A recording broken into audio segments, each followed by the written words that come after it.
You're listening to Rebel Spirituality with me, Sam Goldfinch. Here's the truth. Wisdom doesn't follow rules. So each week we're going to explore what it means to wake up your way so you can live a more peaceful, creative and inspired life no matter your circumstances. It's time to blaze your unique path to truth.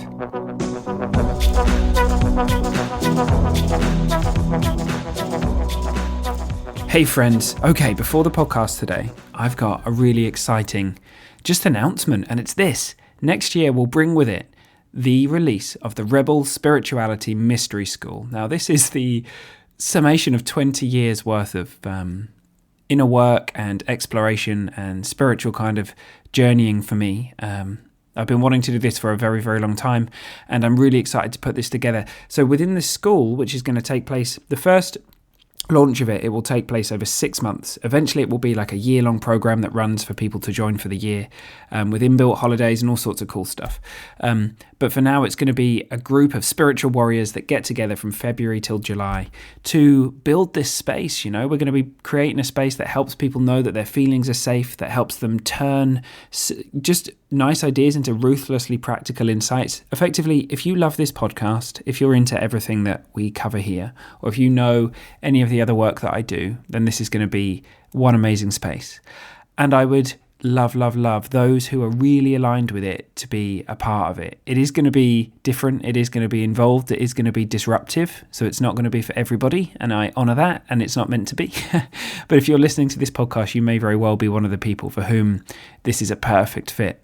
So if you'd like to know more, you can send me an email. That's absolutely fine. You can email me at hello@rebelspirituality.com. But you can also go and put your name on the waitlist in the show notes. You may already be on the waitlist, but go pop your name on there again anyway if you're interested. And you'll be the first to, when I send out the wider emails, I'll always do that to the waitlist and everything before I put it out to any wider groups or anything like that. So you'll basically be one of the first to hear all about it and to be part of this exciting journey. It's going to be on its own app, all going well. There's going to be community, there's going to be content, there's going to be weekly meditations, there's going to be weekly transformative coaching. There's going to be so much stuff in there. It's going to be really cool. And I'm super excited to bring it into the world. You might be able to tell. All right, team, that's my announcement. So I look forward to hearing from you. And please do just ping me an email or get your name on the waitlist. Okay, here we go. Releasing emotional knots. See you there.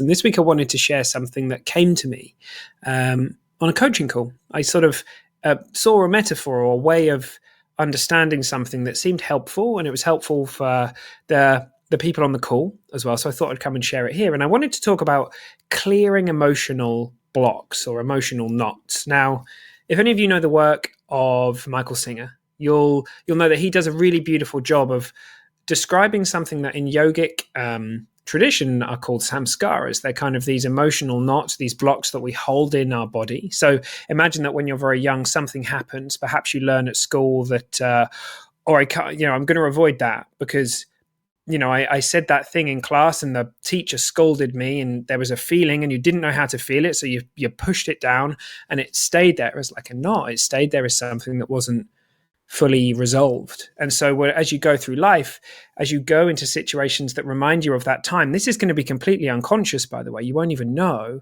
There's like this ripple effect and you fill with emotions or feelings like that's trying to burn off, but we don't know that. So we push it down and we feel dysregulated and maybe we avoid certain situations or we get away from them. And we don't realize that life is kind of trying to pull that stuff out of us because life is always bringing what we need in order to clear those emotional blocks so that we can clear the screen, so that we can just live with more joy and peace and happiness. But if we don't know that process is safe and that we're psychologically safe to be able to breathe and feel and allow those things to release and open to them, then we'll keep them pushed down, right? It makes perfect sense. And I was describing this kind of process to someone on a call the other day, and what came to me was kind of like the image of So after the Second World War, there were a lot of like undetonated bombs and charges left deep in the ocean, right? And so I'm sure, as many of you will know, sometimes these bombs are discovered and they have to go down and make sure that they're safe and that they're not going to go off, or they have to kind of like safely detonate them so that they don't cause damage to anybody, right, or hurt anyone. And it's a cool metaphor, because it's almost a little bit like, imagine you're going through life, you're kind of going through life, and unbeknown to you, there are these kind of like emotional kind of things that are waiting to explode. They want to be healed. They want to move back towards wholeness, your wholeness, which is always there underneath, but these things are kind of just sat on top of it, right? And every now and again, something in life happens. Somebody says something. Somebody close to us says something, or someone we don't even know says something, and boom, one of these things goes off. Now, in that moment, we just don't realize that. We don't realize that that's clearing the way for the light of who we really are, to shine more brightly beneath it. And it's a really beautiful thing. And so what we often try and do is try and solve this. Like, so recently I released a podcast about trying to solve feelings, trying to solve these problems of these things that are happening, when actually all those feelings want is to be felt, right? There's a deep intelligence in the wisdom that's going to clear that through. And then as that happens, there's clear water. It's much more plain sailing. We're able to kind of move through life, and these things come up less often. But even more important than that is not necessarily if those things are exploding or whether they're coming up, but it's our relationship to them. It's us knowing that whatever is playing out in the movie of our life, whatever that scene is like, even if it's very explosive, like, you're the screen, right? You're behind it. You're not the explosion itself. And knowing that is really profound, because it allows you to sit with feelings that are often dysregulating, uncomfortable, hard to feel, but they're safe and they're beautiful. And of course, we can work with people to do this if we feel like, gosh, there's so much stuff in there, Sam, I can feel it. I want it to come out. I want to know how to come out. Like, there's so many things that we can do in terms of somatic work and working with coaches and spiritual guides and things like that to help us kind of move through those samskaras, those emotional knots. But it's such a beautiful thing. It's such a beautiful thing to do. And yeah, well, we find over time that we're a lot more clear. There's more space.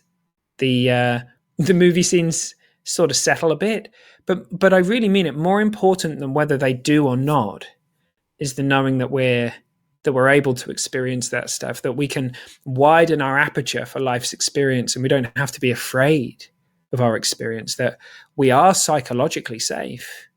That actually, one of the kind of ironies of this is that when we don't know that and we hold those things in, when we bottle them down, bottle them up, those things can become chronic. They can become chronic, because just like that young Sam, or who didn't know how to feel that, it's had that been fully processed at the time, it would find its way through. And what we find is, as we start to see that as well, as things happen to us in life, we're able to open to them more, so we don't kind of innocently create those knots, create those emotional knots as we move on. And that's a really beautiful thing. That's a beautiful, beautiful thing to know that. And so, yeah, for so many of us, myself included, I spent so many years running away from any of that stuff, any of those feelings. And now I see that actually it's... So I heard someone say the other day, and it really struck me. This is really cool. Like, for so many of us, we're trying to feel better all the time. But actually, what we really need is to get better at feeling. Because as a byproduct of getting better at feeling, and that will come from knowing it's safe to do that, happiness and joy and clarity and all those states of being as who you really are, they appear as a byproduct, right? When we make them the goal, we end up becoming feeling junkies. We chase them. But in releasing that and feeling and just being with, the system delivers the goods. Yeah, it says, okay, here you are.